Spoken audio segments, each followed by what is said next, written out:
আমার দিকে আসেন একটু। কষ্ট হন নাকি? কষ্ট হলে বলেন, একটু আসলেই হবে।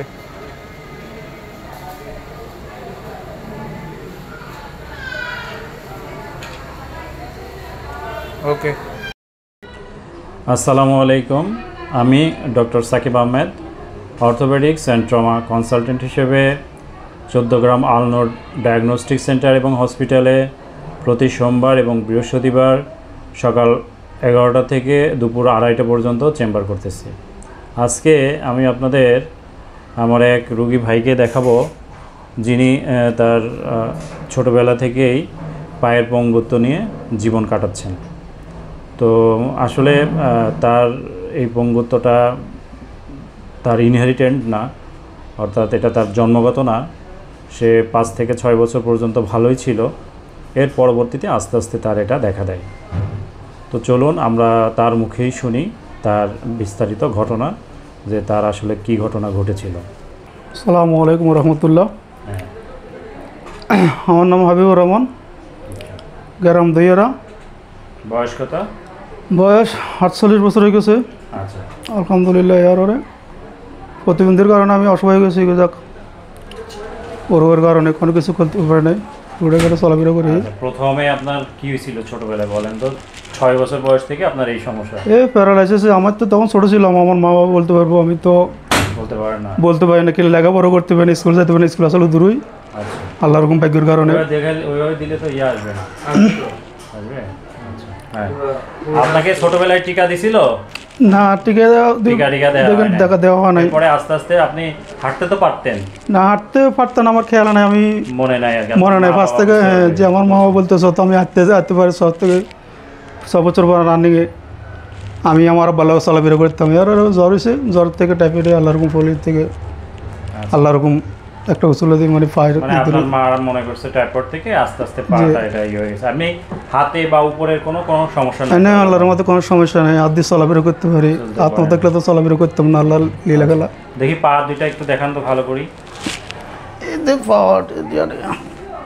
পায়ে তো কোনো বোধ শক্তি নেই? না, কোনো শক্তি নেই। থাকলে তো লাড়ি পর দিয়ে হাঁটতে পারতাম। কতজন কথা বলতেছে না। আচ্ছা, দেখি ওই পাটা দেখান তো।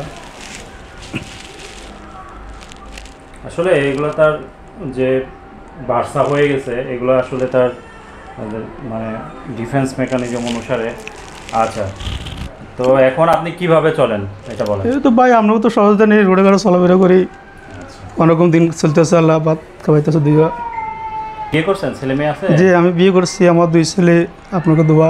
আচ্ছা, বড়গা বয়স কত? বড়গা আল্লাহ দিলে 18 বছর হয়ে গেছে। গিরিল একসময় কাম শিখাইয়ের। আচ্ছা, আর ছোটগা 2 মাদ্রাসাত আছে, দোয়া করবেন। আমার চেষ্টা আমি করতেছি। মাদ্রাসায় ভর্তি করছেন? জি, ছোটগা মাদ্রাসা ভর্তি আছে। হাফেজি? হ্যাঁ, হাফেজির থেকে এখন মানে বাংলাদেশি। আসলে আমার এই ভাইটির, উনি যেটা বলতেছিল, ওনার মা ওনাকে বলছে টাইফয়েড থেকে এরকম হয়। আসলে টাইফয়েড না, এটা আসলে আমাদের ছোটোবেলায় যে পোলিও ভ্যাকসিন না দেওয়ার কারণে এই ঘটনাগুলো ঘটে।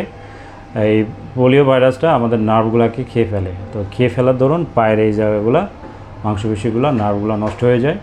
এটাকে আসলে আমরা পোলিও মাইলাইটিস বলে থাকি। আর এখন আমার এই ভাইটি হাঁটতে পারেন না, উনি খুব কষ্ট করে জীবনযাপন করতেছেন। তো দেখতেছেনই তো তার পায়ের কন্ডিশন। এই নি জয়েন্টগুলোতে যে ফোলাগুলো আছে, এইগুলো আসলে তার এটা ডিফেন্স মেকানিজম অনুসারে বার্সা হয়ে গেছে, যাতে উনি ওই দড়ি টড়ি দিয়ে যে ব্যান্ডেজ ট্যান্ডেজ পেঁচায়, যে রাবারের শিট দিয়ে যে হাঁটে, এটার কারণে ওনার এই জায়গাগুলো বার্সা শক্ত হয়ে গেছে, চামড়াগুলো। আসলে পোলিওমাইলাইটিস হয়ে গেলে আর এটার কোনো পরবর্তীতে আসলে চিকিৎসা নাই। তো এখন ডিফর্মিটি যেগুলো আছে, ডিফর্মিটির কারেকশনগুলো আমরা করে থাকি, কিন্তু আসলে ওনার এই ক্ষেত্রে অপারেশন করে তার ফলাফলটা এত বেশি ভালো আসবে না। তো ইনিশিয়ালি যদি বাচ্চাদের আমাদের কাছে আসে, সেই ক্ষেত্রে আমরা হয়তো চেষ্টা করি, তখন দেখা যায় যে ফলাফল কিছুটা ভালো পাওয়া যায়। কিন্তু আসলে বয়স্ক রোগীদের ক্ষেত্রে আসলে ফলাফল ভালো পাওয়া যায় না। এজন্য আজকে ওনাকে নিয়ে ভিডিও করার উদ্দেশ্য হলো, আপনারা অনেকেই আছেন যে বাচ্চাদের টিকা দিতে কার্পণ্যবোধ করেন বা মনে করেন যে দূর, এখন কি বাংলাদেশে পোলিও মাইলাইটিস আছে নাকি? আসলে বাংলাদেশে কিন্তু এখন আর পোলিও মাইলাইটিস নাই। বাংলাদেশ কিন্তু পোলিও মুক্ত দেশ হিসেবে পৃথিবীতে প্রতিষ্ঠা পেয়ে গেছে।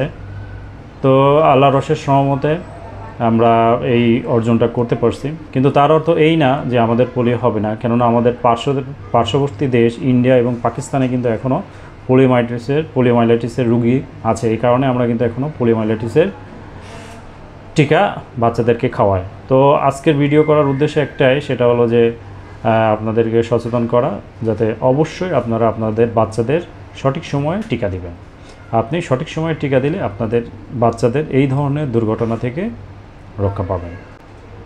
তো আমার এই ভিডিওটি দেখে যদি ভালো লেগে থাকে অবশ্যই লাইক, কমেন্ট এবং শেয়ার করবেন। আর আমার হাবিবুর রহমান ভাই, উনি 14 গ্রাম বাজারেই মানুষের সহযোগিতা নিয়েই আছেন। তো আপনারা ওনার জন্য দোয়া করবেন। আর কোনো প্রশ্ন যদি থাকে অবশ্যই কমেন্ট করে জানাবেন। তো সবাই ভালো থাকবেন, সুস্থ থাকবেন। ধন্যবাদ সবাইকে।